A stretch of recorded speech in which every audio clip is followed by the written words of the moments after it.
Hello friends, welcome to my channel Chaurasia coaching class. मैं राम भवन चौरसिया आज आपको अपना मोस्ट इम्पॉर्टेंट टॉपिक वर्ड विचार के अंतर्गत स्वर वर्णों के उच्चारण स्थान व उनके वर्ग से संबंधित बहुत ही महत्वपूर्ण वीडियो बनाने जा रहा हूं। और यह स्वर के वर्गीकरण का यह लास्ट वीडियो है। उसके बाद मैं व्यंजन का वर्गीकरण करूंगा, व्यंजन वर्णों का जो है वर्गीकरण करूंगा, जिसमें आपको घोष, अघोष, अल्पप्राण, महाप्राण, उत्क्षिप्त वर्ण, पार्श्विक वर्ण, लुंठित वर्ण, अर्ध स्वर किसे कहते हैं, ऐसे तमाम जो है महत्वपूर्ण जो है उसमें पार्ट में आने वाले हैं। स्पर्शी व्यंजन कौन कौन होते हैं, तो ये सारा चीज़ मैं आपको जो है इसके अगले वीडियो में पढ़ाने वाला हूँ।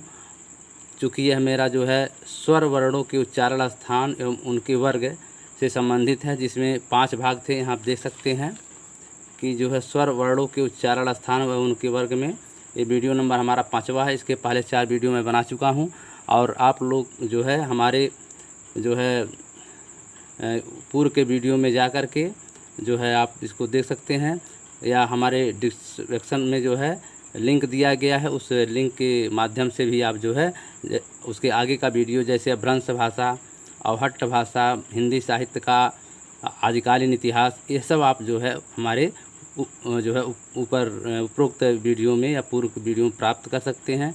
और हमारे सब डिस्क्रिप्शन बॉक्स में भी जो है उसका लिंक दिया गया है। तो ठीक है, अगर हमारा यह वीडियो आप लोगों को पसंद आए तो आप लोग हमारे सभी वीडियो का लाइक, सब्सक्राइब और कमेंट अवश्य करें तथा बेल आइकन को प्रेस करना न भूलें, ताकि हमारे सभी वीडियोज़ का नोटिफिकेशन आपको सदैव मिलता रहे। तो बिना देर किए हमें अपना वर्ड विचार के अंतर्गत स्वर वर्णों के उच्चारण व स्थान व उनके वर्ग से संबंधित 5वां वीडियो स्टार्ट कर रहे हैं। कहा जाता है सभी बच्चे पढ़ने के लिए ही स्कूल में नाम लिखाते हैं, सभी बच्चे जो है अपने उज्जवल भविष्य के लिए ही पढ़ते हैं। सभी बच्चों के माता पिता और गार्जियन अपने बच्चों को इसीलिए भेजते हैं कि हमारा बच्चा संस्कारित हो, संस्कारवान हो, उत्तम चरित्र वाला हो और अच्छा से अच्छा जॉब प्राप्त करे या अच्छा से अच्छा पैसा जो है अर्निंग करे। तो इस स्थिति को पाने के लिए या इस सपने को संपूर्ण करने के लिए, साकार करने के लिए हमें बहुत ही अधिक मेहनत करना पड़ेगा। जब तक हम मेहनत नहीं करेंगे तब तक सफलता नहीं जो है हमको मिलेगी। मैं आपको थोड़ा सा मोटिवेशन बता दे रहा हूँ, क्योंकि हरदम दिमाग में आता नहीं, जब दिमाग में आता है तो तभी बताया जाता है। कि जैसे मैं उदाहरण के स्तर पर दिखा दे रहा हूँ। मैं भी जब जो है परीक्षा देने गया था तो हमारे जो शुभचिंतक थे या गुरु समझ सकते हैं, उन्होंने हमको एक जो है मंत्र दिया था। वो कहे थे कि अगर आपको ज़िले में नौकरी करना है तो आप सबसे अधिक नंबर लाइए। यह मत देखिए कि कट ऑफ कितना है, मतलब कट ऑफ कितना है इस पर मत जाइए। आप ये सोचिए कि आपको जो है ज़िले में ही नौकरी करना है और ज़िले से बाहर आपको नौकरी शिक्षा विभाग में नहीं करना है। तो इस स्तर को देखते हुए उन्होंने मंत्र दिया था कि आप अधिक से अधिक 100 में 100 लाने का प्रयास कीजिए और यह सोच कर पढ़िए कि जिससे कि जो है हम अपने ज़िले में ही नौकरी पाएँ। कट ऑफ के चक्कर में मत पड़िएगा, क्योंकि कट ऑफ जो है घट भी सकता है और बढ़ भी सकता है। यह योग्यता पर सरकार लेती है कि हमको योग्य शिक्षक चाहिए, योग्य जो है डॉक्टर चाहिए, योग्य जो है कर्मचारी चाहिए, तो उसके लिए वह अपना कट ऑफ भी बदल सकती है। ठीक है, तो आप कभी भी जो है कट ऑफ के या जो कट ऑफ दिया जाता है, जैसे मान लीजिए 150 का नंबर है टेट या सीटेट में, तो उसमें ये दिया जाता है कि आपको जो है 82 नंबर SC OBC के लिए है और बाकी 90 नंबर जो है जनरल कास्ट के लिए है। तो जो बच्चे ये तैयारी करते हैं कि हमको तो 82 केवल लाना है, 85 आ जाएगा, 86 आ जाएगा, 88, 90 आ जाएगा तो भी हम पास हो जाएंगे। दूसरे बच्चे ये सोचते हैं जनरल वाले कि हम जो है 90 नंबर हमारा कट ऑफ है, 90 97 आ जाएगा तो हम आराम से पास हो जाएंगे। तो आप पास होने के लिए मत पढ़िए, आप नौकरी पाने के लिए पढ़िए। ठीक है, और 1 नंबर से नौकरी या 1 पॉइंट से नौकरी ख़त्म होती है और 1 ही पॉइंट से नौकरी मिलती है। मेहनत दोनों का बराबर होता है। उदाहरण के तौर पे मैं दिखा दे रहा हूँ कि जैसे मान लीजिए ये आपका कट ऑफ है, यहाँ आपका 99.9 है और यहाँ जो है एक बच्चा 100 पूरा पाया है। ठीक है, ये आपका कट ऑफ है। अब मान लीजिए कि यहीं पर नौकरी आपको मिलना है तो 99.900 के स्थान पर आप जो है नौकरी से वंचित हो जाते हैं। वहीं एक बच्चा आपसे मात्र 0.100 जो है पॉइंट बढ़ोतरी करके नौकरी को पाता है और अपने परिवार, अपने माता पिता, अपने बाल बच्चों का जो है जीवन जो है अच्छे तरीके से जो है ग्लोरियस जीवन जो है व्यतीत करने के लिए जो है तैयार होता है। और वो एक बच्चा जो पढ़ता है वो एक नौकरी जब पाता है तो ये नहीं है कि मतलब उसकी पीढ़ी सुधरती है, 7 पीढ़ियाँ सुधरती हैं उसकी। तो आप लोग से मेरा करबद्ध निवेदन है कि आप लोग जो है मेहनत से पढ़ें।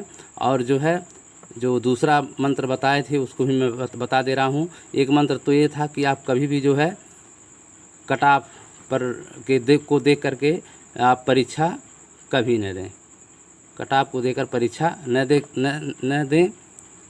दूसरी बात यह है कि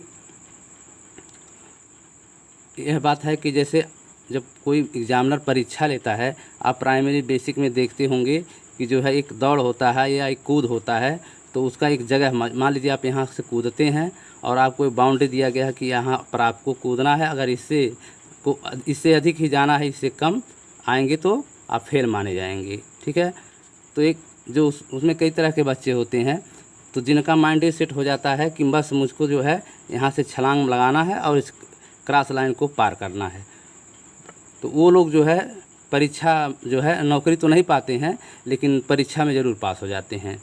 तो यह लोग जो हैं जो ये सोचते हैं कि हमको छलांग लगा करके इस जो है कट ऑफ या जो है जो लाइन दिया गया है इस लाइन पर के बाहर ही जो है कूदना है, वो बच्चे किसी भी स्कूल में जाएंगे, अच्छा नंबर लाएंगे, पास हो जाएंगे, लेकिन उनको नौकरी नहीं मिलेगी। क्योंकि नौकरी भीड़ों मिलती है, लाखों लाखों वांट निकलते हैं, 1 लाख, 2 लाख, 4 लाख, 5 लाख, 10 लाख, 12 लाख का वांट निकलता है। और 12 लाख में आपको जो है 100, 150, 200, 2000 जो है नौकरी पाने वाले का सीट रहता है। तो ये तो जो सब बच्चे जो ये छलांग लगाते हैं यहाँ से यहाँ तक जो पहुँचते हैं वो केवल पास होते हैं, वो नौकरी नहीं पाते हैं, वो जो है मेरिट में नहीं आते हैं। तो कहने का मतलब ये है कि आप जब भी परीक्षा दें तो यह देखिए कि मैं अपना अधिकतम प्रयास कितना कर सकता हूँ, मैं यहाँ कूद सकता हूँ कि यहाँ कूद सकता हूँ कि यहाँ कूद सकता हूँ, मतलब अपना पूरा जोर लगाइए। ठीक है, जितना आपके अंदर जोर लगाना होता है, जितना शक्ति आपके पास है, जितना पावर आपके पास है, उतना ही पहली बार आप जो है नहीं कि जो है आप एक बार इतना कूदिए फिर दूसरे बार यहाँ तक आइए, तीसरे बार यहाँ तक आइए, ऐसा नहीं। आप पहली ही बार जो है ऐसा कूदिए कि अपनी सारी शक्ति, सारी पावर, सारी ऊर्जा लगा करके आप अधिकतम जो है कूदने का, छलांग लगाने का प्रयास करें। हो सकता है कि आप पहली बार सोचे हों यहाँ तक पहुँचें और आपको एक ही बार चांस दिया जाए उस परीक्षा में, तो आप फिर कैसे नौकरी पाएंगे। इस नाते एक ही बार में जितना आपके पास तन, मन, धन, ऊर्जा, पावर, रीजनिंग, तर्क शक्ति, सारा पावर लगा करके एक ही बार जो है आप छलांग लगाइए और ऐसा छलांग लगाइए कि आप जो है प्रथम स्थान पर आइए, मतलब यहाँ पर आइए। हो सकता है कि आप जो है प्रथम स्थान पाने के लिए आपने छलांग लगाया लेकिन आप यहाँ आकर रुक गए। ठीक है, यहाँ पर आकर के आप रुक गए।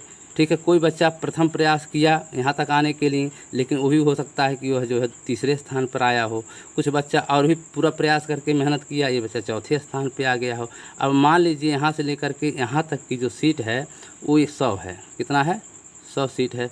तो इसमें तो बच्चा आ ही जा रहा है ना, इसके अंतर्गत वो 100 सीट है, तो 100 सीट में जो है इतना बच्चा तो आ ही जा रहा है। बाकी इधर के जो बच्चे हैं, नीचे के बच्चे, ये जो है पास हो जाएंगे लेकिन मेरिट में नहीं आ पाएंगे। तो कहने का मतलब नौकरी जो है बहुत ही महत्वपूर्ण चीज़ है। इसको पाने के लिए अपना अधिकतम तन, मन, धन, रीजनिंग, तर्क शक्ति, परीक्षा केवल तन का नहीं होता है, यहाँ पर मन भी देखा जाता है और आपकी आत्मशक्ति भी देखा जाता है, आपकी तर्क शक्ति भी देखा जाता है। तो परीक्षा केवल परीक्षा ही नहीं है, परीक्षा आपके सारी चीज़ को लिया जाता है कि जो है आपके अंदर क्या जो है आगे बढ़ने के लिए क्या तर्क शक्ति है, क्या क्या चीज़ है, क्या क्या गुण आपके अंदर है। ये सारा जोर लगा करके एक बार ही छलांग लगाइए और टॉप पे आइए।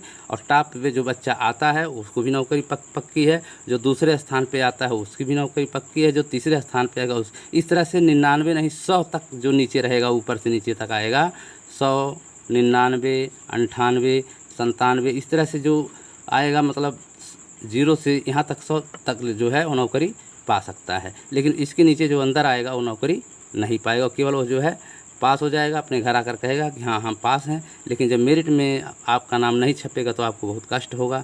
आपको हो सकता है दूसरा चांस न मिले, और मैं एक जो है इसका भुक्तभोगी भी हूँ। तो कहने का मतलब यह है कि हमको जो है मैं जो है दूसरी बार नौकरी मिला, तो कहने का मतलब पहले प्रयास में मैंने जो कट ऑफ था उसी कट ऑफ पर जो है अपना ध्यान लगाया, और कट ऑफ से अधिक मैंने नंबर पाया, जिसमें गड़बड़ हो गया। लेकिन दूसरी बार मैंने जो है ज़िला, जो हमारे गुरुजी थे उन्होंने बताया कि आपको ज़िले में जो है नौकरी करना है, तो आप कट ऑफ मत देखिए, आप 100 में 100 लाने के प्रयास कीजिए। उन्हीं के मंत्र के द्वारा जो है मैं आज जो है सफलता प्राप्त किया हूँ।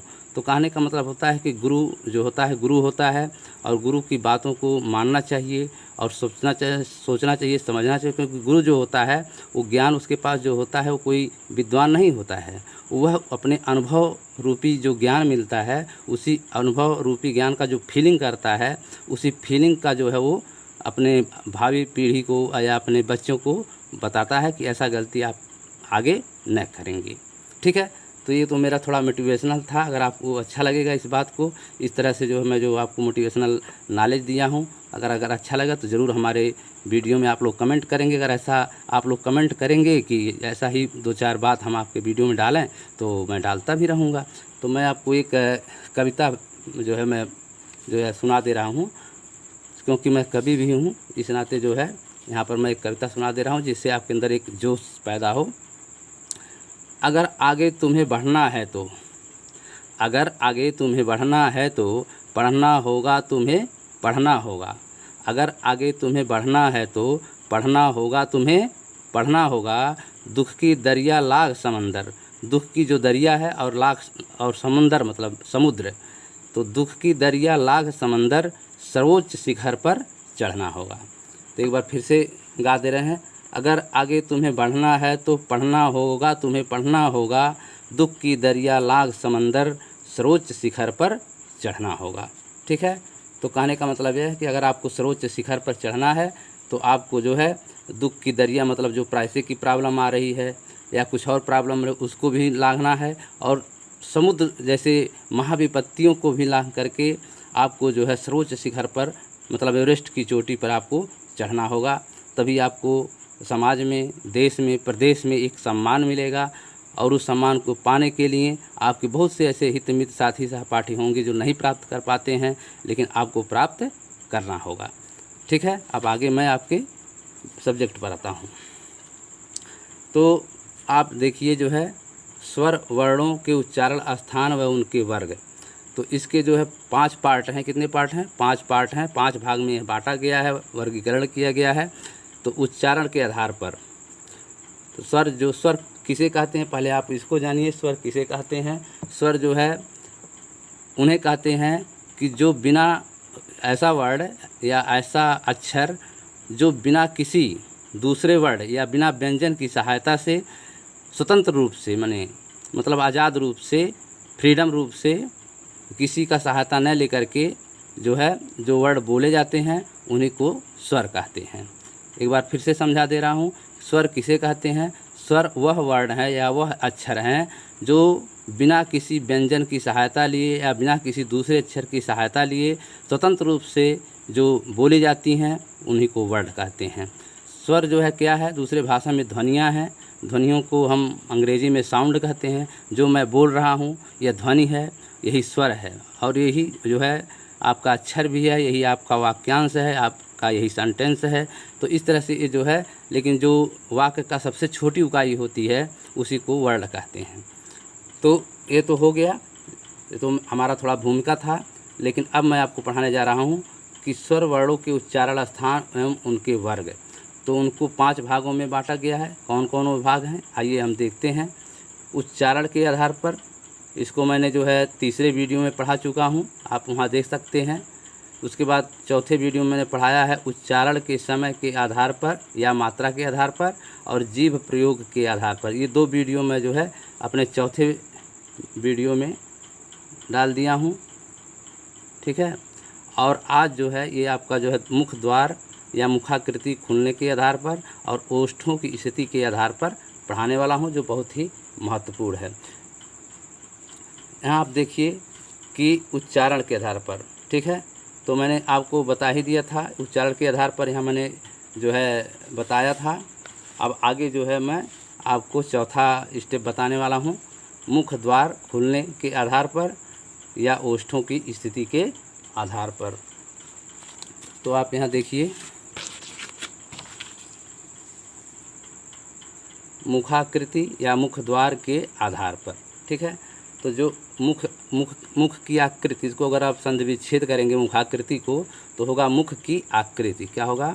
मुख धन आकृति, ठीक है। तो मुख की हमारे जब हम जो बोलते हैं, जो वर्ड जैसे अ आ इ ई उ ऊ बोलते हैं, ऐसा जो वर्ड हम बोलते हैं, यह जो है हमारा मुंह जो है किस प्रकार जो है कहाँ कहाँ से यह साउंड निकलता है और कौन कौन सा साउंड निकलता है या कौन कौन वर्ड निकलते हैं या कौन कौन स्वर निकलते हैं, यही बात मुख्य रूप से बताया गया है।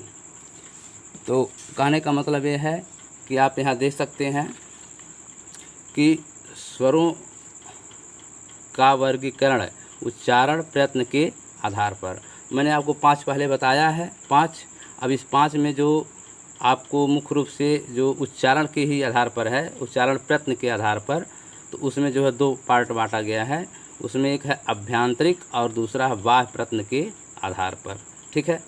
तो जो अभ्यांतरिक है और बाह्य प्रयत्न के आधार पर 2 वर्ग में बांटा गया है। तो अभ्यांतरिक का मतलब ये होता है कि आंतरिक, अभ्यांतरिक का मतलब अभ्याधन आंतरिक, मतलब आंतरिक मतलब होता है अंदर से, इंटरनल। तो इंटर मतलब मुख के अंदर, मुख के अंदर से कौन सी आकृति से, मुख के अंदर की कौन सी आकृति से कौन कौन स्वर निकलते हैं और कौन कौन अक्षर बनते हैं, इसी को बांटा गया है। तो अभ्यांतरिक में जो आता है मुखाकृति या मुख द्वार के आधार पर जो है 4 भाग में बांटा गया है। पहला है संवृत, दूसरा है विवृत, और तीसरा है अर्ध संवृत, और चौथा है अर्ध विवृत, ठीक है। तो जो संवृत है उसमें कौन कौन से अक्षर आते हैं, स्वर अक्षर अ इ ई उ ऊ। कौन कौन आते हैं? ई से इमली, ई से ईख, ऊ से उल्लू, ऊ से ऊन। तो ये जो 4 अक्षर हैं ये संवृत हैं, संवृत अक्षर हैं, ठीक है। जब आपको मुखाकृति के आधार पर पूछा जाएगा कि मुखाकृति के आधार पर या मुख द्वार के आधार पर स्वरों का वर्गीकरण को कितने पार्ट में बांटा गया है या विभक्त किया गया है, बंटवारा किया गया है, तो आप बताएंगे 4 भागों में। तो देख लीजिए, यहाँ पर लिखा है संवृत, फिर विवृत, फिर अर्ध संवृत, फिर अर्ध विवृत। अब देखिए यहाँ जो संवृत है, वृत्त मतलब होता है बंद। वृत्त माने क्या होता है? वृत्त माने एक गोला होता है, जानते ही हैं। तो वृत्त माने क्या होता है? एक गोला होता है, ये शून्य टाइप का। तो ये जो संवृत का मतलब है कि आपका जो मुख है वो एकदम जो है बंद होना चाहिए, ठीक है। क्या होना चाहिए? बंद होना चाहिए। इसका मैं आपको बता दे रहा हूँ। यहाँ देखिए आप,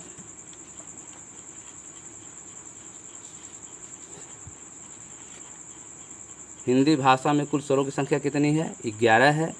कौन कौन है? अ आ इ ई उ ऊ री ए ऐ उ औ। ये जो है टोटल 11 जो है यही स्वर हैं।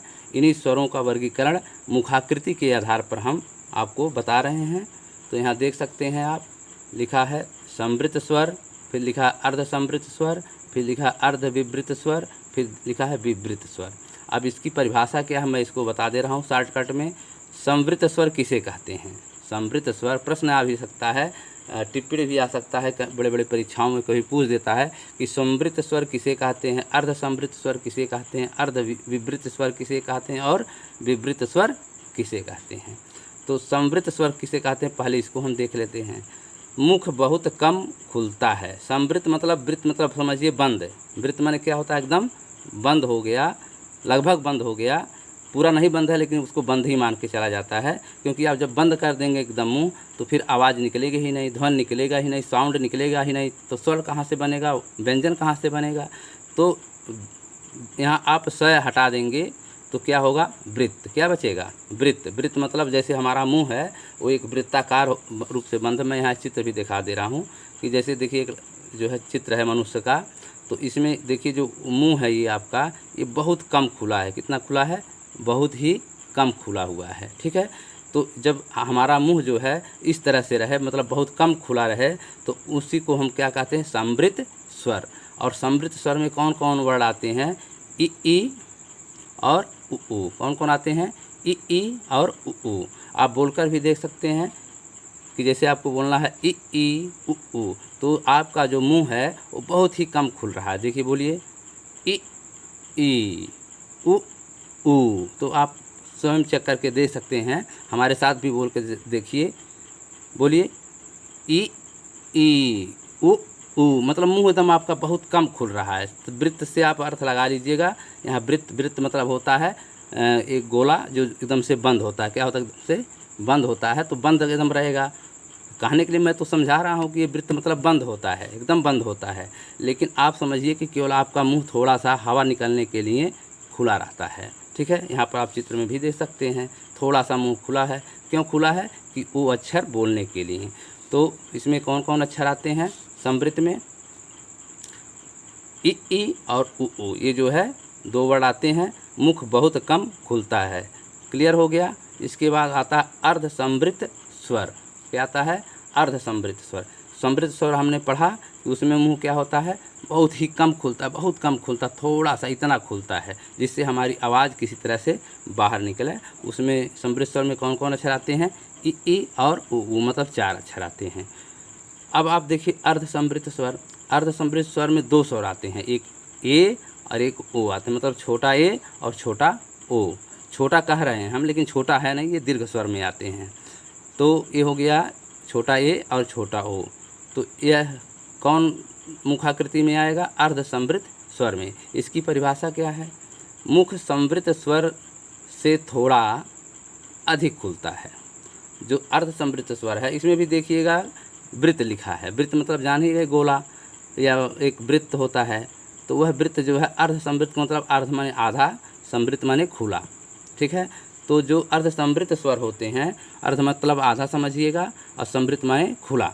ठीक है, तो यह जो है पहले वाले में था थोड़ा सा खुला था, और इसमें जो है अर्ध समृद्ध में थोड़ा इससे मुंह और ज़्यादा खुल गया। देखिए यहाँ पर आपका एक चित्र बनाया हूँ, इसमें देख रहे इसका मुंह जो है थोड़ा इस मुंह से थोड़ा अपेक्षा अधिक खुला हुआ है। ठीक है, तो क्रम संख्या से मैं लिख रहा हूँ कि जिससे आप भूलें नहीं। ठीक है, देखिए एक चीज़ मैं आपको टेक्निक बता दे रहा हूँ कि आपको देखिए यहाँ लिखा है समृद्ध स्वर शुरू में, और लास्ट में लिखा है विवृत स्वर। विवृत मतलब उसका विलोम, मतलब क्या होता है, स्वर का क्या होता है, विलोम होता है। ठीक है, इसका क्या है, विलोम। विलोम माने क्या होता है, उल्टा, विपरीत। तो समृद्ध का भी विपरीत क्या होगा, उल्टा, विलोम शब्द क्या होगा, विवृत। तो देखिए यहाँ वृत्त इसमें भी है। ठीक है, वृत्त है तो वृत्त बंद रहता ही है, लेकिन विवृत का मतलब होता है कि पूरा बंद। क्या होता है, पूरा बंद होता है। ठीक है, तो समृद्ध स्वर का विलोम क्या होगा, विवृत स्वर, और इसका परिभाषा है बहुत अधिक खुलता है। यहाँ पर बहुत कम खुलता है समृद्ध स्वर में, समझिए मुंह बंद रहता है, और विवृत मतलब समझिए कि पूरा पूरा लगभग खुला रहता है। तो इसमें क्या आता है, आ आता है। कौन अक्षर आता है, या आता है। और अर्ध समृद्ध और अर्ध विवृत, ये भी दोनों आपस में एक विलोम शब्द हैं। ठीक है, समृद्ध मतलब होता है शुभ से लगा दिया गया तो शुभ होता है, वृत्त माने बंद मतलब थोड़ा सा खुला, लेकिन अर्ध समृद्ध कर दिया गया तो अर्ध का मतलब होता है आधा, समृद्ध माने खुला। अर्ध मतलब क्या होता है, आधा, समृद्ध माने खुला, मतलब आधा खुला। ठीक है, तो इसमें कौन कौन वर्ड आते हैं, ए और ओ। इसकी परिभाषा मैंने बता दिया कि मुख समृद्ध स्वर, समृद्ध स्वर कौन है, ये स्वर है। मुख समृद्ध स्वर से थोड़ा अधिक खुलता है, थोड़ा सा, बहुत मतलब समृद्ध स्वर में इतना खुलेगा तो जो है अर्ध समृद्ध स्वर में इतना खुल जाएगा, मतलब आधा मुंह। आपका मुंह जितनी लंबाई चौड़ी, मान लीजिए आपका मुंह इतना लंबा है तो समझिए उसका आधा इतना जो है होगा। तीसरा है अर्ध विवृत स्वर। अर्ध विवृत, विवृत का पहले अर्थ निकालिए। विवृत मतलब होता है बंद, विवृत मतलब क्या होता है, बंद। यहाँ देखिए जब दो दो बी आ गया, देखिए यहाँ भी बै है और यहाँ भी बै है, तो उस दो बार बै आने समझ लीजिएगा बंद वाला। तो अर्ध विवृत मतलब क्या होगा, आधा बंद। यहाँ खुला आप कहेंगे और यहाँ आधा बंद कहेंगे। जैसे यहाँ समृद्ध स्वर में कहेंगे थोड़ा मुंह खुला था, अर्ध समृद्ध में आधा खुला था, लेकिन अब इधर जब आप कहेंगे तो खुला नहीं कहेंगे, ओपन नहीं कहेंगे, बंद कहेंगे। क्या कहेंगे, बंद। जैसे विवृत स्वर क्या है, पूरा जो है खुला हुआ हो गया, और इस तरह से अर्ध विवृत जो है अर्ध समृद्ध से अधिक तथा विवृत स्वर से कम खुलता, मतलब ये दो, इस इसका और जो लास्ट वाला है इसके दोनों के बीच का बात है। तो अर्धसंवृत्त क्या है, ये है, मतलब आधा आपका मुंह खुला हुआ था, तो अर्धसंवृत्त से अधिक। और विवृत मतलब जो इतना बड़ा मुंह है ये आपका विवृत है, पूरा जितना मान लीजिए मुंह इतना बड़ा फैला पा रहे हैं आप, इतना मुंह आपका जो है फैलता है पूरा इतना मुंह, तो इसमें से जो है अर्ध विवृत क्या हो जाएगा, इसका आधा हो जाएगा। ठीक है, मतलब आधा ये हुआ और आधे से थोड़ा सा अधिक, मतलब इतना, मतलब 75% भाग मानिए। उदाहरण के रूप में मैं यहाँ परसेंटेज डाल सकता हूँ कि जैसे आप मान लीजिए आपका ये हो गया 10%, ये आपका हो गया 50%, ठीक है, और ये आपका हो गया 75%, यहाँ 25 कर सकते हैं, 25% कर दीजिए। समृद्ध स्वर कितना हुआ, 25% मुँह खुला रहेगा।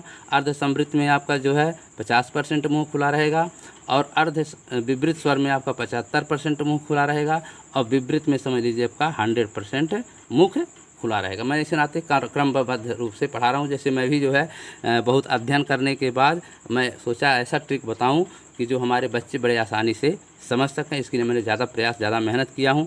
बताने वाले कई तरह से विद्वान कई तरह से बताए हुए हैं, लेकिन हमको जो है सटीक नहीं बैठा। मैं ऐसा सटीक बताना चाहता था कि जो क्रमबद्ध तरीके से हो, तो क्रमबद्ध हो ही जा रहा है।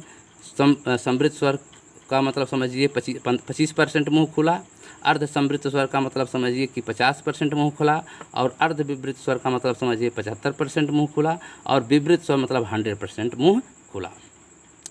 तो आप यहाँ देख ही लिए कि जो है अर्ध विवृत स्वर में कौन कौन स्वर आते हैं। मतलब अमरूद वाला ए, और जैसे इसमें जो अर्ध समृद्ध में था तो ये छोटा ए था और छोटा ओ था, और इसमें देखिए अर्ध विवृत में छोटा आई के जगह पर बड़ा आई है, और छोटा ओ के जगह पर बड़ा आओ है। ठीक है, और इसमें एक वर्ड और आता है आ। क्या आता है, आ। देखिए यहाँ पर चंद्र लगा है लेकिन बिंदी नहीं है, इसको जो है कहा जाता है अर्धचंद्राकार। क्या कहा जाता है, अर्धचंद्राकार। इनको हम आगत ध्वनियाँ भी कहते हैं। कौन ध्वनियाँ कहते हैं, आगत ध्वनियाँ। ठीक है, अब आगत ध्वनियाँ के विषय में मैं इसके पूर्व के वीडियो में बता दिया था दूसरे तरह से, लेकिन मैं जो है इसमें आपको और आसान बता दे रहा हूँ। जैसे देखिए आगत ध्वनियाँ लिखा हुआ है। आगत ध्वनियाँ दो प्रकार की होती हैं, फर्स्ट नुक्ता और दूसरा होता है अर्धचंद्राकार। ठीक है, तो नुक्ता का क्या परिभाषा है, हिंदी के व्यंजनों के नीचे एक बिंदु लगाया जाता है जिसे नुक्ता कहा जाता है। देखिए मैंने जैसे जय लिखा है, फै लिखा है, तो जय के नीचे क्या है, ये व्यंजन शब्द हैं, जय और फै भी व्यंजन शब्द है, व्यंजन वर्ड है। तो ये जो है इस फै जो व्यंजन वर्ड है इसके नीचे जो बिंदी लगाएं इसी को नुक्ता कहते हैं। ये देखिए जय जो है एक व्यंजन वर्ड है, इसके नीचे मैं बिंदु लगा दिया हूँ, बिंदु या बिंदी लोग कहते हैं, तो ये जो है कौन हो गया, नुक्ता हो गया। जैसे उदाहरण के लिए ज़फ़र मैंने यहाँ लिख दिया ज़फ़र, ज के नीचे भी बिंदी है मतलब उसको नुक्ता कहते हैं, फै के नीचे भी बिंदु है इसे नुक्ता कहते हैं। तो अगर हम ज़फ़र इस तरह से लिखें तो यह दूसरी तरह हम बोलेंगे, इसको दूसरी तरह बोलेंगे। सुन करके देख लीजिए, इसको बोलेंगे जफ़र, क्या बोलेंगे, जफ़र। लेकिन जब इस नीचे नुक्ता लग गया तो ये हो गया ज़फ़र, क्या हो गया, ज़फ़र, क्या हो गया, ज़फ़र। ठीक है, तो ये नुक्ता हो गया। आगत ध्वनियों में पहला जो है पार्ट है, और दूसरा है अर्धचंद्राकार। तो जो अर्धचंद्राकार होता है वह जो है उसमें दो वर्ड मिल करके एक तीसरा मात्रा बनाते हैं। जैसे आ और ओ दोनों मिल करके क्या बनाते हैं, आ। क्या बनाते हैं, आ। ठीक है, तो आ ये कहाँ पर लिखा जाता है, जैसे डॉक्टर, ऑफिस।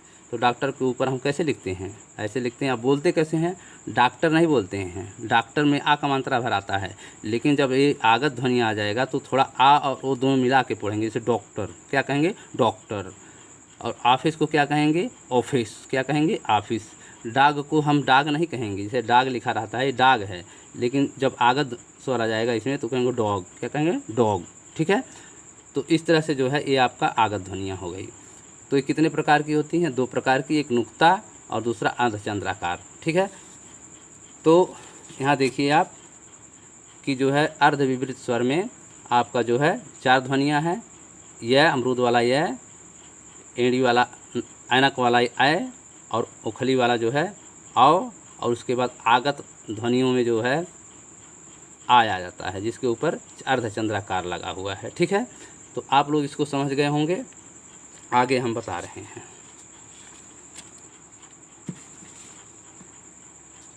अब देखिए एक चीज़ मैं और भी बता दे रहा हूँ, जो बाह्य प्रत्यय के आधार पर जो होता है घोष होता है और अघोष होता है। क्या होता है? घोष होता है, अघोष होता है, अल्पसंख्यक और अल्प प्राण और महाप्राण होते हैं। क्या होते हैं? दो भाग में बांटा गया है बाह्य प्रत्यय के आधार पर। एक होता है सघोष, दूसरा होता है अघोष, और दूसरा होता है अल्प प्राण और दूसरा होता है महाप्राण। तो यहाँ आप नोट कर लीजिएगा, बहुत ही इम्पॉर्टेंट बात मैं बता रहा हूँ कि सभी स्वर घोष होते हैं। ठीक है, घोष अघोष आपको अल्पप्राण महाप्राण ये सब मैं आपको व्यंजन वर्ण में बहुत अच्छा तरीके से बताऊंगा। उसमें भी बता दूंगा कि कौन कौन वर्ण जो है कहाँ कहाँ कौन कौन घोष होते हैं, कौन अघोष होते हैं, कौन अल्पप्राण होते हैं, कौन महाप्राण होते हैं। ये सारी चीज़ मैं व्यंजन के पार्ट में इसके अगले वीडियो में पढ़ाऊँगा। लेकिन आपको मैं सिर्फ स्वर पढ़ा रहा हूँ। स्वर मतलब जैसे अ, आ, ई,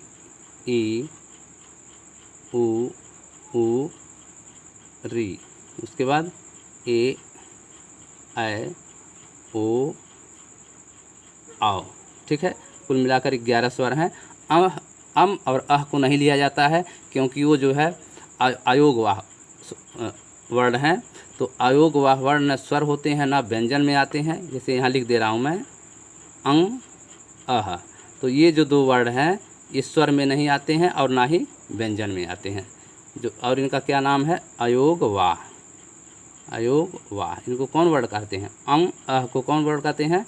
अयोगवाह। इसमें जो पहला यह है यह आपका अनुस्वार है और दूसरा जो अ है यह विसर्ग है। कभी कभी प्रश्न में आ जाता है कि विसर्ग छांटिए। जैसे मान लीजिए यहाँ लिख दिया दुख, दुख। ठीक है, दुख और दुख इस तरह से लिख दिया। अब इसमें कहेगा कौन किस शब्द में जो है विसर्ग छुपा हुआ है। तो जहाँ पर ये दो बिंदी है यही विसर्ग है। ठीक, ये क्लियर हो गया। अनुस्वार में जैसे मान लीजिए लिखा गया है बंदर। ठीक है, तो बंदर में जो ये बिंदी है ये क्या है? अनुनासिक है, अनुस्वार है। तो इनको जो है अंग को अनुस्वार कहते हैं। अंग को क्या कहते हैं? अनुस्वार। और अह को क्या कहते हैं? विसर्ग। क्या कहते हैं? विसर्ग। और इन दोनों को मिला करके एक नाम है, उसका क्या नाम है? अयोगवाह। क्या है? अयोगवाह। अयोगवाह जो है न स्वर हैं में इनकी गिनती होती है और न व्यंजन में गिनती है। ये स्वतंत्र हैं, आज़ाद हैं, न स्वर में है न व्यंजन में है। ये क्लियर हो गया। अब आगे मैं जो है पढ़ा रहा हूँ। ठीक है, आप लोग इसका स्क्रीनशॉट ले सकते हैं। तो जो मैं यहाँ बताने वाला था, बाह्य प्रत्यय के आधार पर सभी स्वर घोष सघोष होते हैं। इसको ध्यान रखिएगा, कहीं कागज़ में नोट लीजिएगा कि जितने स्वर होते हैं जो आ ई उ री ए ओ मैंने बताया है, ये सब क्या होते हैं? सघोष व्यंजन है। कौन व्यंजन है? सघोष व्यंजन। सघोष स्वर कहेंगे इसको। क्या कहेंगे? सघोष स्वर। ठीक है, पहला बात होगा सघोष स्वर और दूसरा होता है सभी स्वर अल्पप्राण होते हैं। तो ये भी बहुत अच्छी बात है कि जो सभी ये स्वर हैं ये पहली बात तो होते हैं सघोष स्वर होते हैं और दूसरा सभी क्या होते हैं? अल्प प्राण होते हैं। अल्प प्राण और सघोष को आगे वीडियो में मैं बढ़िया से पढ़ाऊँगा। तो लेकिन मैं एक ट्रिक बता दे रहा हूँ, इस ट्रिक के माध्यम से आपको याद रहेगा, कभी भूलेगा नहीं कि जो 11 स्वर हैं वो सघोष हैं कि जो है अघोष हैं या अल्प प्राण है कि महाप्राण है। इसको मैं अभी भी तुरंत बता दे रहा हूँ। देखिए उदाहरण के रूप में मैं बता दे रहा हूँ कि जैसे मान लीजिए आपको क्या लिखेंगे? पहले हम लिखेंगे सघोष। क्या लिखेंगे? सघोष। उसके बाद क्या लिखेंगे? अघोष। ठीक है, सघोष को घोष भी कहते हैं, घोष भी कहें तो भी कोई बात नहीं है। ठीक है, तो ये दो वर्ण होते हैं, एक सघोष व्यंजन होते हैं और एक अघोष व्यंजन होते हैं।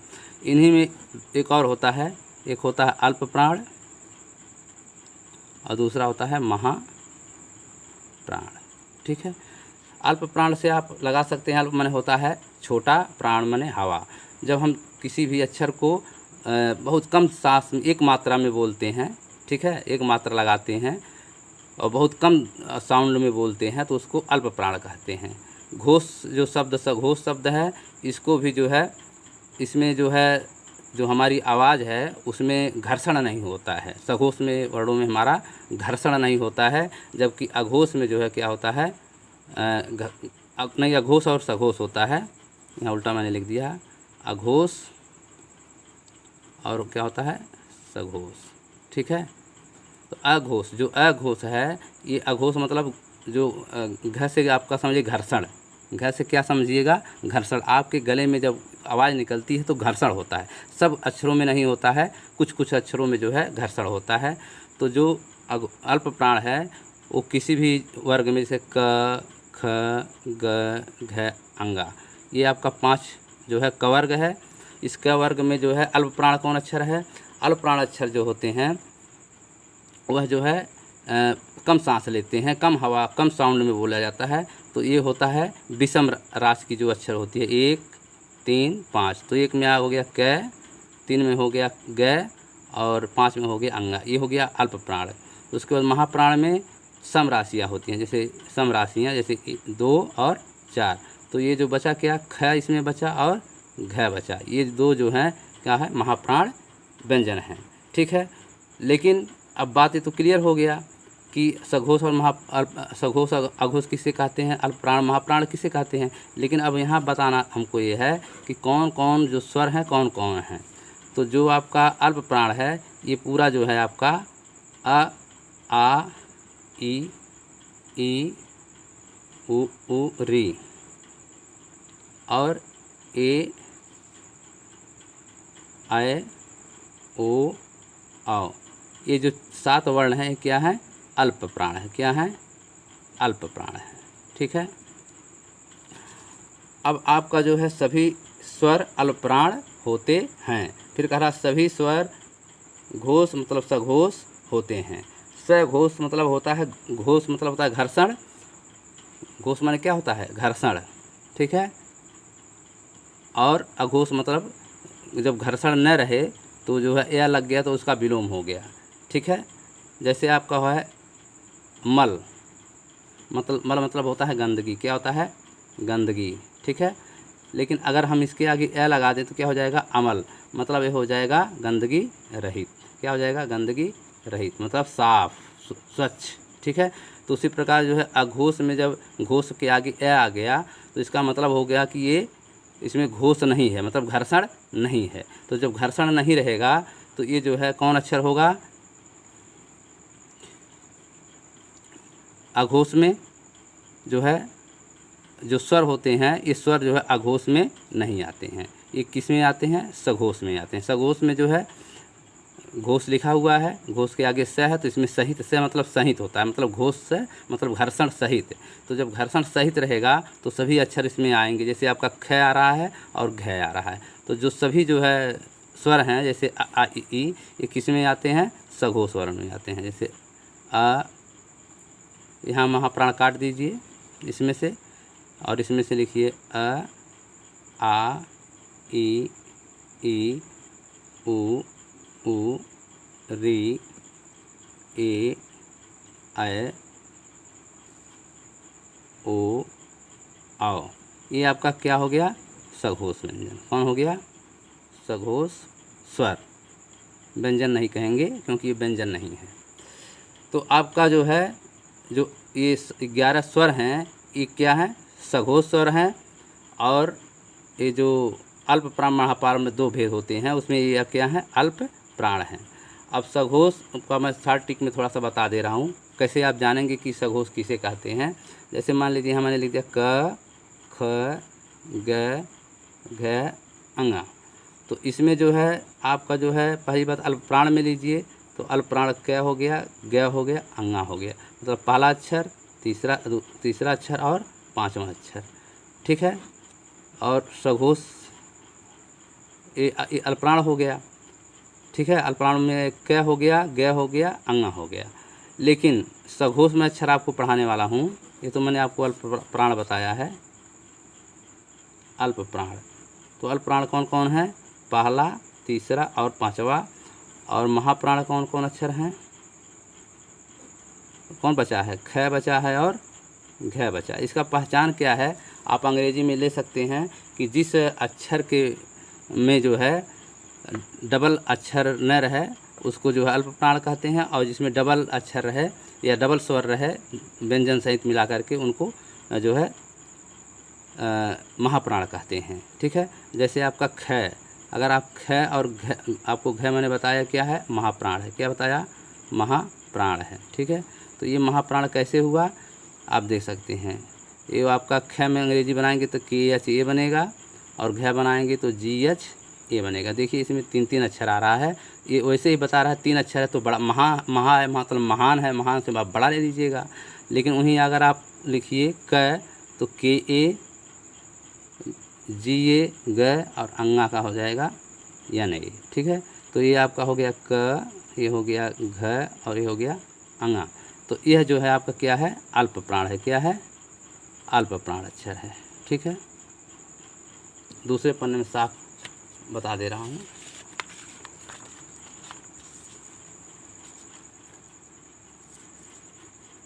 यहाँ देखिए क ख ग घ अंगा, तो अल्प प्राण इसमें क्या होगा, अल्प प्राण। अल्प माने क्या होता है, छोटा, छोटा सांस लेने वाला, या छोटा में मतलब जिसमें जो है यच न जुटा, यच जो अंग्रेजी का यच अक्षर होता है उसमें न जुड़ा हो, उसी को जो है अल्प प्राण कहते हैं। जैसे आपका हो गया क ग अंगा, तो क्या में देखिए KA, ग में हो गया GA और अंगा में हो गया AN, ये हो गया आपका अल्प प्राण। उसी प्रकार आपका महाप्राण, महाप्राण में जो है ये पहला अक्षर है, ये है आपका तीसरा अक्षर और ये हो गया 5वां। ठीक है, महाप्राण में 2-2 3-3 अक्षर होता है। जैसे आपका बचा क्या, क्या हो गया था, ग हो गया था, अंगा हो गया था, बचा क्या इसमें ख और घ बचा। अब इसमें देखिए 2-2 आ रहा है वर्ड, ये अल्प प्राण है क्योंकि छोटा है, ये है वैसे ही छोटा दिखाई दे रहा है। लेकिन जब ख लिखेंगे तो होगा KHA और GHA, तो ये आपका हो गया महाप्राण और ये आपका हो गया अल्प प्राण। अब आपको मैं सघोष और अघोष समझा दे रहा हूँ। पहले लीजिए अघोष व्यंजन, क्या लेंगे, अघोष, और दूसरा लीजिए सघोष। घोष से मैंने आपको बताया, घोष से आप समझ लीजिए घर्षण। क्या समझिएगा, घर्षण। जब हमारी आवाज़ जो है घर्षण होते हुए या कंपित होते हुए निकलती है या घर्षित होकर निकलती है तो उसको जो है घोष व्यंजन कहते हैं। तो ये घोष व्यंजन यही है। घोष के आगे आप स लगा देंगे तभी कोई बात नहीं है, क्योंकि स से जो है सहित होता है। ठीक है, मतलब घोष सहित मतलब घर्षण सहित, और अघोष का मतलब घोष मतलब होता है घर्षण, और यह लग गया तो विलोम हो गया। जैसे मैंने आपको मल और अमल का बताया है, तो इसका विलोम मतलब इसका उल्टा हो गया, तो इसमें जो है घर्षण नहीं रहेगा। इसमें घर्षण सहित है और इसमें घर्षण नहीं है। तो इसमें जो है कौन कौन अक्षर आएंगे, यहाँ देख लीजिए, मैं लिख दे रहा हूँ क ख ग घ अंगा। ठीक है, तो घर्षण में जो है आप बोलिए तो क और ख में घर्षण नहीं आता है, बाकी जो 3 हैं ये इसमें घर्षण आता है। उदाहरण के रूप में आप बोल सकते हैं, मैं हमारे साथ मैं आपको बोल के दिखा भी दे रहा हूँ। जैसे आप जब ये 5 वर्ड है ना, क ख ग घ अंगा, लेकिन अब जल्दी से बोलेंगे तो केवल 2 वर्ड आपको हमको आप जब बोलेंगे ना या हम आपको बोलेंगे तो केवल 2 वर्ड आप जो है सही से सुनेंगे, बाकी में घर्षण होने लगेगा। जैसे क ख ग घ अंगा, क्या बोल रहे हैं, देखिए 3 ठो नहीं समझ में आएगा, बाकी 2 समझ में आएगा, लेकिन 3 ठो ऐसा बोलेंगे कि आपको समझ में नहीं आएगा। ये जो है सभी वर्गों में होता है। जैसे आपको मैं यहाँ दिखा दे रहा हूँ, क्या वर्ग हो गया है, उसको कचट, क च ट त प, ये सूत्र है, ये आपका सूत्र है।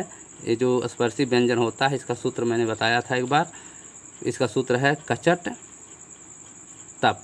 ये 5 जो है क्रमबद्ध तरीके से लिखिए। क्या है, क के बाद च, च के बाद ट के बाद त के बाद प, क्या हो गया, कचट तप।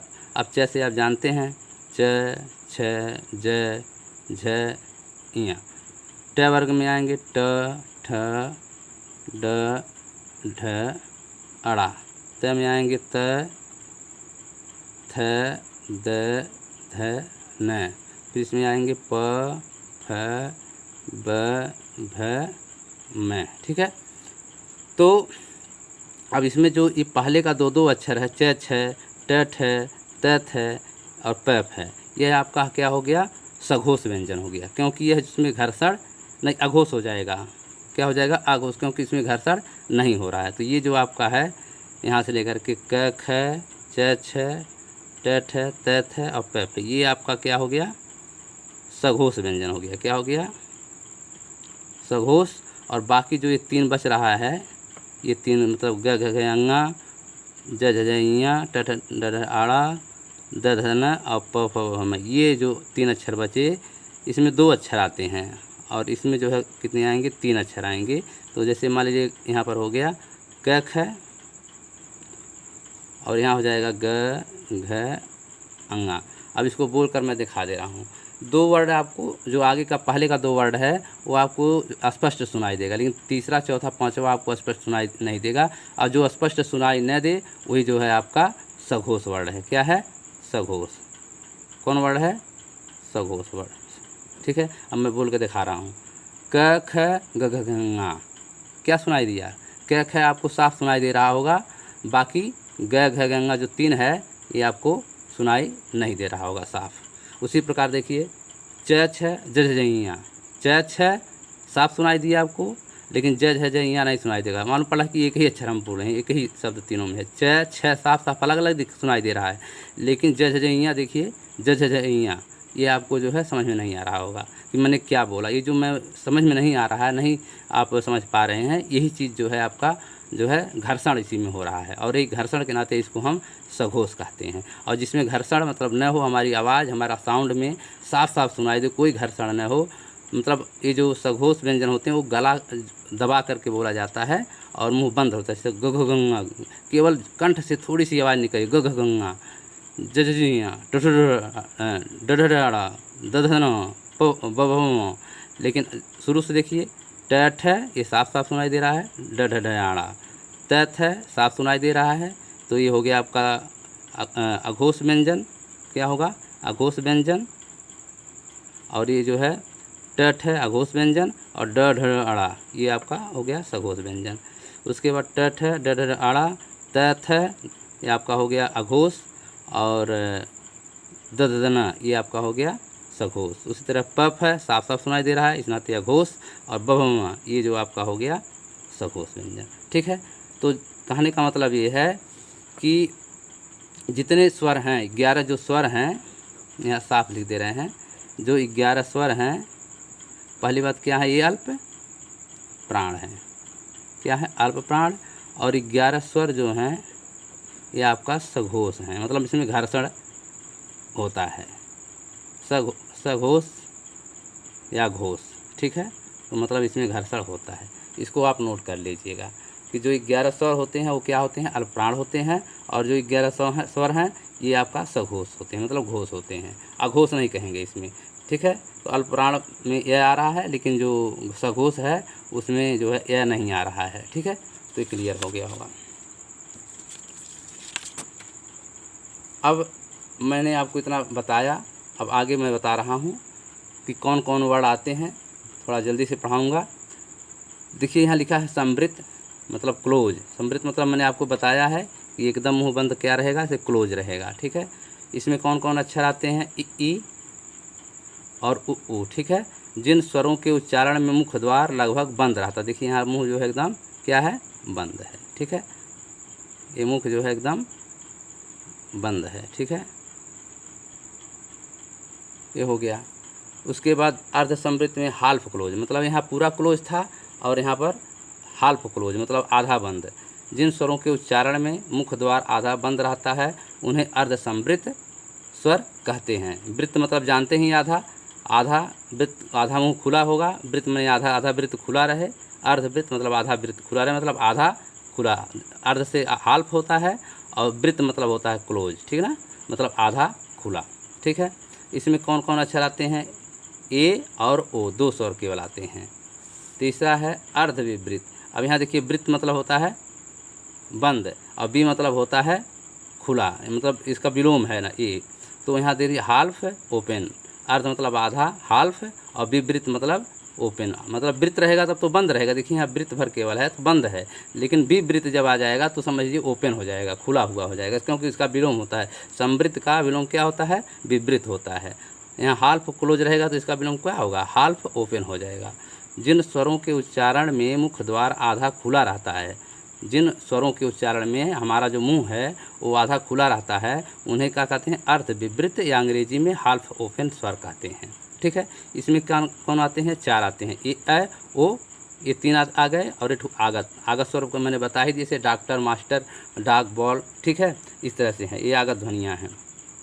तो अर्ध विवृत्त में कौन आए? अ, ऐ, ओ और आ। ठीक है, इसको आप लोग कंठस्थ कर लीजिएगा। अभी मैं एक सूत्र बताऊंगा, उसका आप स्क्रीनशॉट ले लेंगे, वो हरदम याद रहेगा आपको।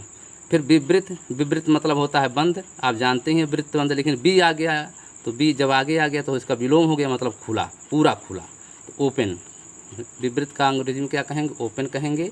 तो ओपन मतलब जिन स्वरों के उच्चारण में मुख द्वार लगभग पूरा खुला रहता है, उन्हें क्या कहते हैं? विवृत्त। इसमें एक ही वर्ड आता है आ, आमला। इन जो 11 स्वर हैं उनमें आ जो है वह पूरा खुला रहता है। जैसे आ, पूरा मुंह बोलिए आप, हम भी बोल रहे हैं, देखिए पूरा मुंह खुला नहीं, देखिए पूरा मुंह कैसे, आ, पूरा मुंह खुल जा रहा है। तो जो विवृत्त है वह सिर्फ एक अक्षर है, आ। अर्ध विवृत्त में कौन है? 4 हैं, अ, ऐ, ओ और आ, आगत स्वर वाला। और उसके बाद अर्ध समवृत्त में जो है ए, औ, और उसके बाद जो है समवृत्त में ई, उ। ठीक है, तो आप इसका स्क्रीनशॉट भी ले सकते हैं। और इसमें जो है मैंने चारों बात बताया कि जो मुखाकृति, मुख द्वार के आधार पर जो है हमारे स्वरों को, जो 11 स्वर हैं उनको बांटा गया है, उनको समवृत्त, अर्ध समवृत्त, अर्ध विवृत्त और विवृत्त। ठीक है, इसका अंग्रेजी भी मैंने लिख दिया है, न समझ में आवे। समवृत्त मतलब होता है क्लोज, अर्ध समवृत्त मतलब होता है हाल्फ क्लोज, अर्ध विवृत्त मतलब होता है हाल्फ ओपन, और उसका विवृत्त मतलब होता है ओपन। ठीक है, ये आपका हो गया मुख द्वार के आकृति के आधार पर या मुखाकृति के आधार पर। आगे का है 5वां, ओष्ठ मतलब होठ की स्थिति के आधार पर। तो इसमें मुख्य रूप से 2 पार्ट हैं, इसमें ज़्यादा तामझाम नहीं है, 2 ही है। तो यहाँ देखिए वृत्त, बात आप ध्यान रखिएगा। वृत्त मतलब क्या होता है? ऐसे होता है वृत्त, वृत्त मतलब खुला। तो आप वृत्त, या यहाँ देखिए वृत्तमुखी, तो जो वृत्त होता है एकदम पूरा मुंह बंद, जैसे जो मुंह होता है इसे पूरा तरह से बंद रहेगा। तो बंद होने पर जो जो स्वर निकलता है वो कौन कौन है? उ, ओ, और आगत वाला आ। ठीक है, देखिए यहाँ पर वृत्तमुखी स्वर में कौन कौन आते हैं? उ, ओ और आ। ये आ कौन है? आगत वाला, वही डॉक्टर वाला। ठीक है, अब इनकी थोड़ा हम परिभाषा बता दे रहे हैं तो और अभी स्पष्ट हो जाएगा। आवृत्तमुखी स्वर पहला और वृत्तमुखी स्वर दूसरा। आवृत्तमुखी जिन स्वरों के उच्चारण में हमारे होष्ठ गोलाकार या वृत्ताकार न होकर बल्कि सीधा रहता है, उन्हें आवृत्तमुखी स्वर कहते हैं। मतलब जिन स्वरों के उच्चारण में हमारा ओठ जो होता है, ओठ मतलब आप जहाँ जैसे ओठ है ना, इससे हमारा मुंह, हम कोई बंद करते हैं तो ऐसे खुलता है, बंद करते हैं तो ये जो हमारा ओठ है, यह मैं जो नक्शा बनाया हूँ उत्तर समझिए मुंह का नक्शा है। तो इस मुंह के नक्शे में कह रहा है कि जिन स्वरों के उच्चारण में हमारे जो ओठ हैं, ये ओठ हैं जो वो गोलाकार या वृत्ताकार, मतलब इस तरह गोलाकार और वृत्ताकार नहीं होते, मतलब ऐसे गोल और वृत्ताकार में नहीं होते हैं बल्कि सीधा होते हैं। ऐसे स्वर जो बोले जाते हैं उन्हीं को आवृत्तमुखी स्वर कहते हैं। जैसे आप देखिए, मैं जो बोलूँगा तो उसमें हमारा मुंह जो है वृत्ताकार नहीं होगा बल्कि जो है सीधा सीधा होगा और खुला ओपन होगा। ठीक है, जैसे अ, देखिए मुंह सीधा जा रहा है, उठ के नहीं जा रहा है एकदम। अ, फिर क्या है? आ, फिर ई, फिर क्या है? ई, उसके बाद ए, फिर आए। तो ये जो 6 अक्षर हैं ये आपका आवृत्तमुखी स्वर हैं। ठीक है, फिर है वृत्तमुखी स्वर। जिन स्वरों के उच्चारण में हमारे ओष्ठ या होठ वृत्तमुखी गोलाकार होते हैं, मतलब जब हम इन स्वरों को बोलेंगे तो हमारा मुंह जो है ऐसे गोल हो जाएगा। ठीक है, ऐसे गोल जो है हो जाएगा तो जानिए कि वृत्तमुखी स्वर है वो। तो इसमें कौन होता है? देखिए बोल करके उ, देखिए ऐसे हो रहा, उ गोल हो रहा है, फिर ओ भी खुल रहा है, फिर आओ और फिर आ। तो इस प्रकार से जो 5 स्वर हैं ये आपका हो गया वृत्तमुखी स्वर। क्लियर? तो आपको मैं जो है वो बता ही दिया कि मुखाकृति मुखद्वार के आधार पर कितने भाग होते हैं, 4। कितने होते हैं, 4। पहला होता है संवृत, दूसरा अर्धसंवृत, तीसरा अर्धविवृत और चौथा है विवृत। ठीक। फिर ओष्ठ के आधार पर 2 होता है, एक आवृतमुखी स्वर और दूसरा वृत्तमुखी स्वर। ठीक है। अब मैं आपको एक चार्ट दिखा रहा हूँ, उस चार्ट में सारी चीज़ लिखा हुआ है, उसको आप पढ़ लीजिए और उसका आप स्क्रीनशॉट भी ले लेंगे तो बहुत ही अच्छा होगा। इसमें सारा जो है पॉइंट मैंने डाल दिया है। ठीक है। अब जो मैंने 5 पार्ट बताया था, उन 5 पार्टों में जो है इसी में समाहित है। देख लीजिए, यहाँ पर मैंने लिखा था ना कि स्वर वर्णों के उच्चारण स्थान उनके वर्ग में उच्चारण के आधार पर, उच्चारण के समय के आधार पर या मात्रा के आधार पर, जीभ प्रयोग के आधार पर, मुख द्वार खुलने के आधार पर और ओठों की स्थिति के आधार पर। तो इन 5 चीज़ को मैं जो है एक जगह डाल दिया हूँ और आप इसका स्क्रीनशॉट जब ले लेंगे तो आप जो है इसको यहाँ कर लीजिए तो पूरा आ जाएगा, इतने में आ जाएगा पूरा। ठीक है। अब आप इसका स्क्रीनशॉट ले लीजिए, इसमें आपका सारा चीज़ मैंने जो है डाल दिया है। अब इसको आप देखिए, ऊपर देखिए लिखा है स्वर वर्गों के उच्चारण स्थान व उनके वर्ग। तो मैंने जो 5 बताया है स्वरों का वर्गीकरण, ये 5 इसमें सेट है। तो पहला देखिए, उच्चारण के आधार पर मैंने यही आपको बताया था कि मुख स्थान, मैंने मुख में जो हमारा स्थान है उच्चारण के आधार पर कौन कौन वर्ण जो है कहाँ कहाँ से आते हैं। तो आ कंठ ध्वनि, ई तालु, उ ओष्ठ, री मूर्धा और ए कंठ तालु और औ कंठोष्ठ। ठीक है। इसका सूत्र है कंता ओम कंठ तालु कंठोष्ठ, मतलब कंता ओम कंठ तालु कंठोष्ठ। ठीक है। देखिए यहाँ लिखा हुआ है कंता ओम कंठ तालु कंठोष्ठ। तो कंता मतलब होता है पहला जो कंता है यह हो गया कंठ ध्वनि, ता से हो गया तालु ध्वनि, ओ से हो गया ओष्ठ ध्वनि और मैं से हो गया मूर्धा ध्वनि। और जो बाकी बचा ए और ओ, तो जो ए है वो कंठ तालु ध्वनि है और जो ओ है वो क्या है, कंठोष्ठ ध्वनि है। ठीक। ये सूत्र है कंता ओम, कंत मने होता है पति, पति ने क्या बोला, ओम बोला, क्या बोला, ओम शब्द बोला। और एक बार जो है कंठ, तो एक बार यहाँ कंठ तालु, उसके बाद कंठ ओष्ठ। ठीक है। तो सूत्र इसको आप याद कर लीजिएगा क्योंकि तो इसमें बहुत आसान है। जैसे आ ई उ री ए ओ, मतलब क्रमबद्ध है तो 2 अक्षर ले लीजिएगा, एक समान अक्षर। जैसे आ क्या हो गया, कंठ से कंठ ध्वनि, ई उसके बाद आता है तो हो जाएगा ताल ध्वनि या तालब्ध ध्वनि। उसके बाद होता है ऊ से उल्लू, ऊ से ऊन, ऊ से ओष्ठ। ठीक है। तो आपका हो गया ओष्ठ ध्वनि। उसके बाद री हो गया, मतलब मैं जो री है या मैं है, मैं से होगा मूर्धा। और ऋषि जो है मूर्धन्य होते हैं, विद्वान होते हैं, इस नाते ऋषि री जो है मूर्धा ध्वनि है। फिर बचा 2 कंठ तालु ध्वनि और ओ कंठोष्ठ। आपको ये सूत्र याद रखिएगा। उसके बाद दूसरा जो मैंने बताया था उच्चारण समय आधार या मात्रा के आधार पर, तो इसमें जो है मैं 3 बताया था, हर्ष या मूल स्वर, दूसरा है दीर्घ स्वर और तीसरा है प्लुत स्वर। ठीक है। इसको जो है दीर्घ स्वर और प्लुत स्वर, ये 3 प्रकार का यह है। तो जो है इसको मैं पहले बता ही चुका, केवल इसका जो है सूत्र बता दे रहा हूँ। तो हर्ष और मूल स्वर में कितने आते हैं हमारे, 4 कितने आते हैं।